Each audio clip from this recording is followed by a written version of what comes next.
Bonsoir à tous. Si vous venez de nous rejoindre, merci d'avoir choisi Télé Tchad. Pour ce voyage d'actualité, je suis accompagnée de Raouda Saleh. Bonsoir Raouda. Bonsoir Magie, bonsoir téléspectateurs.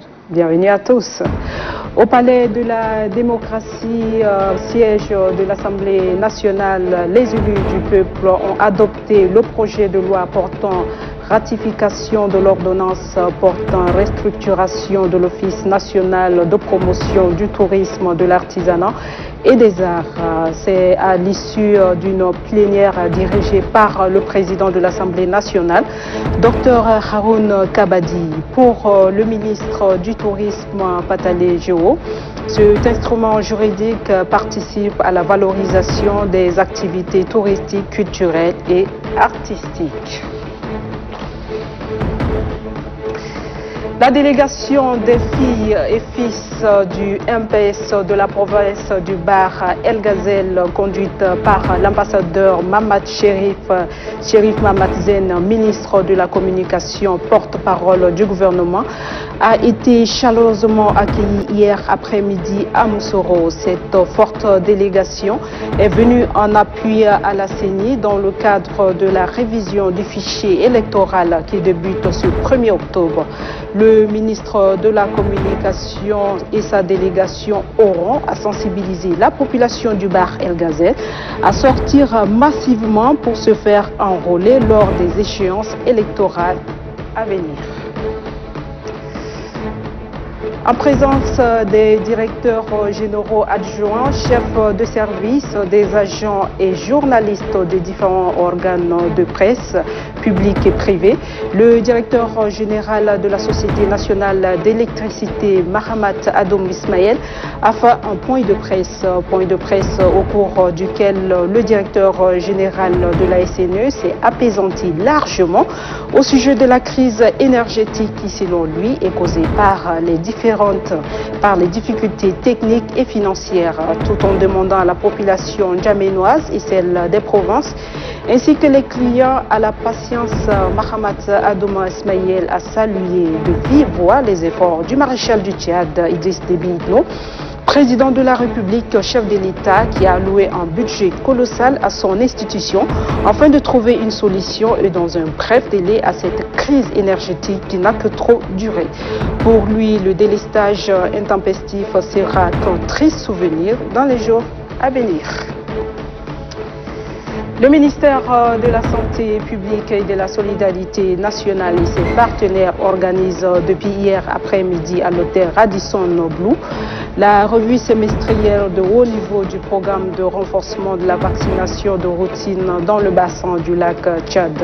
Il s'agit d'un cadre de concertation entre gouvernement et partenaires en vue de réponses adéquates sur le taux faible de vaccination dans les provinces du lac, de Hadjelamis et du Kanem. La rencontre a vu la présence du gouverneur, des provinces et des leaders traditionnels. Une réunion qui a aussi débouché sur des solutions concrètes pouvant aider à l'organisation de campagnes de vaccination.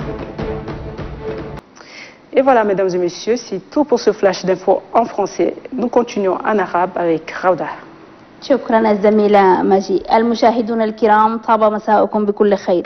اعتمدت الجمعية الوطنية اليوم مشروع قانون يتعلق بإعادة هيكلة الهيئة الوطنية لترقية السياحة والحرف اليدوية والفنون. كان ذلك بحضور وزير التنمية السياحية والثقافة والحرف اليدوية باتال جيو، وقد رأس الجلسة رئيس الجمعية الوطنية الدكتور هارون كبالي. وصل وفد الحركة الوطنية للإنقاذ في طليعتهم السفير شريف محمد زين وزير الإعلام الناطق الرسمي باسم الحكومة. وصل إلى مدينة مسرو حاضرة ولاية بحر الغزال، حيث حظي الوفد باستقبال حافل من قبل المناضلين والمناضلات بالولاية، حيث عقد السفير مع أبناء المنطقة لقاء حول دعم الإحصاء الانتخابي، كما أنه سيقوم بوضع حجر الأساس لأجل بناء مكتب لرعاية الشيوخ التقليديين، عبارة عن هدية من رئيس الجمهورية مشير تشاد إدريس ديبي إتنو.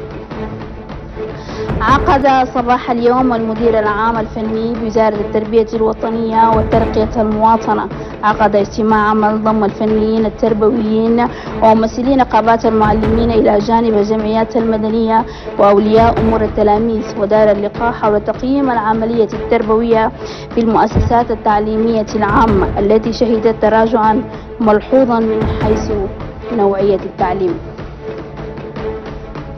خلال حديث صحفي قدمه صباح اليوم بمكتبه، قال المدير العام للشركة الوطنية للكهرباء محمد آدم إسماعيل قال أن الانقطاع المتكرر للكهرباء بالعاصمة نجمينا سببه عطل في بعض المولدات بالشركة مما أدى إلى انخفاض الإنتاج، وطمأن المدير العام والمواطنين بأن كل الإمكانات قد توفرت الآن لحل المشاكل التي تعاني منها الشركة، وذلك بتوجهات ودعم رئيس الجمهورية المشير إدريس ديبي إتنو، وقال إن على المواطنين التحلي بالصبر وستحل مشكلة الانقطاع المتكرر في الأيام القليلة المقبلة. بهذا الخبر نختم موجز اليوم، ونلتقيكم أنا وزميلتي ماجي في نشرة الولايات في 9:30، فكونوا في الموعد. Et voilà, sur ce, nous terminons ce Flash Info. On se retrouve tout à l'heure à 21h30 pour le journal des provinces. D'ici là, portez-vous bien et on se retrouve à 21h30.